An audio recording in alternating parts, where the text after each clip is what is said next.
When you open a physical pay stub or check your direct deposit, you expect to see two numbers, what you earned and what you keep. We treat that gap, the money that disappears straight to the federal government, as a permanent fact of American life.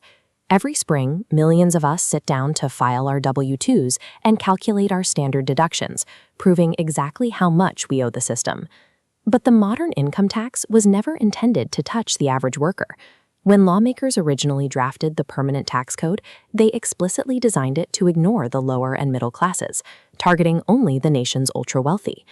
To understand how a system built exclusively for millionaires ended up taxing everyone, we have to look at this timeline mapping out its demographic scope. We need to measure exactly what percentage of the American population fell under the government's net over the last century. Watching this net expand reveals an incredible historical pivot. It shows how the government leveraged global crises and behavioral psychology to take a direct cut of the working-class paycheck. The first real attempt to tax incomes came from President Abraham Lincoln in 1862. He needed hundreds of millions to fund the Civil War, so he levied a tax on incomes over $800. This applied strictly to the wealthiest 10% of Union households. Low earners were entirely exempt, and once peacetime returned, the tax was repealed. Congress tried again in 1895 with a 2% tax explicitly aimed at the tycoons of the Gilded Age. But a wealthy stockholder named Charles Pollock took the fight to the Supreme Court and won, completely blocking the government from taxing corporate stock earnings. That single victory fueled massive populist anger, eventually leading President Woodrow Wilson and Congress to pass the 16th Amendment in 1913, locking a permanent income tax into the Constitution. If you look at the chart for 1913, you can see who actually paid this new permanent tax. Because the exemption threshold was set at a staggering $3,000, only about 350,000 citizens filed a return. Out of a nation of 97 million people, less than 1% were legally required to participate. For its first few decades, the permanent system functioned exclusively as a class tax. It mathematically excluded the American working class from its ledgers entirely. The first real expansion happened in 1918. To fund World War I, Congress lowered those exemption floors. The upper middle class, mostly high-earning professionals, found themselves pulled into the tax pool for the first time, bumping the demographic net to roughly 5 to 7% of the population. Then came the Great Depression. Seeking capital for his New Deal relief programs, Franklin D. Roosevelt aggressively refocused the code on the ultra-rich. By 1935, his wealth tax pushed top marginal rates up to 79% on multimillionaires. Meanwhile, the economic collapse had devastated average incomes. The vast majority of the lower and middle-class workforce didn't earn anywhere near the amount required to owe the federal government a dime. While early global conflicts and economic collapse caused a slight upward creep in the demographics, the underlying identity of the income tax held firm.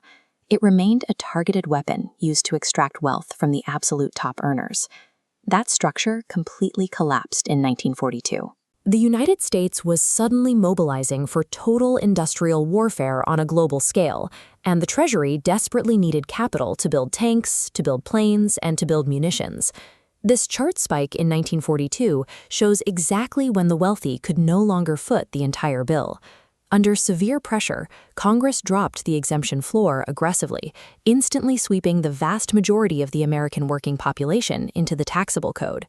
The sheer scale of this change was massive. In practically no time, the number of individual taxpayers skyrocketed from 4 million to 42 million. Treasury officials knew this sudden burden would be incredibly unpopular among blue-collar workers. To prevent a backlash, they enlisted Walt Disney to produce propaganda cartoons featuring Donald Duck, designed to convince these newly taxed citizens that paying part of their wages to the government was an absolute patriotic duty. In one swift legislative move, the specialized class tax died. In its place came the birth of the universal mass tax. Bringing tens of millions of new workers into the system created a mechanical nightmare.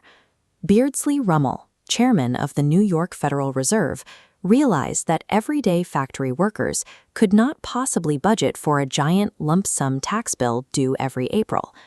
In 1943, Rummel designed a psychological and administrative solution: automatic payroll withholding. Employers would deduct the tax before the worker even received their paycheck. Following the war, President Dwight D. Eisenhower cemented this new reality in 1954. He overhauled the Internal Revenue Code, created standard deductions to simplify the math, and attempted to cleanse the tax agency's politically corrupt image by rebranding it. The old Bureau of Internal Revenue was officially reborn as the Internal Revenue Service. Decades later, President Ronald Reagan pushed through a sweeping overhaul in 1986.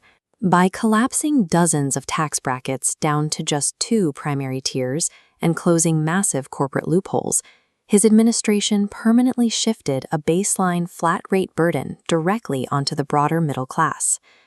By extracting the money invisibly through automatic withholding and simplifying the code for the average filer, the government embedded the income tax directly into the daily lifestyle of the masses.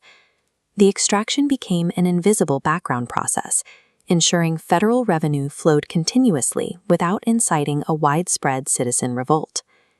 The modern culmination of this system took shape with the 2017 Tax Cuts and Jobs Act.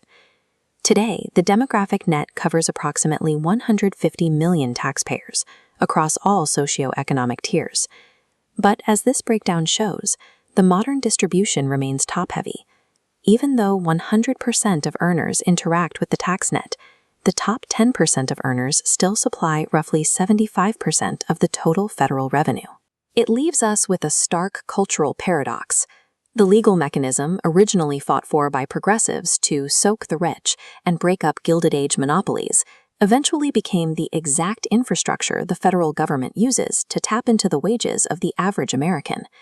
The massive financial requirements of 2 world wars provided the political justification to widen the net, but it was the behavioral engineering of payroll withholding that made the mass taxation of the working class a permanent American reality.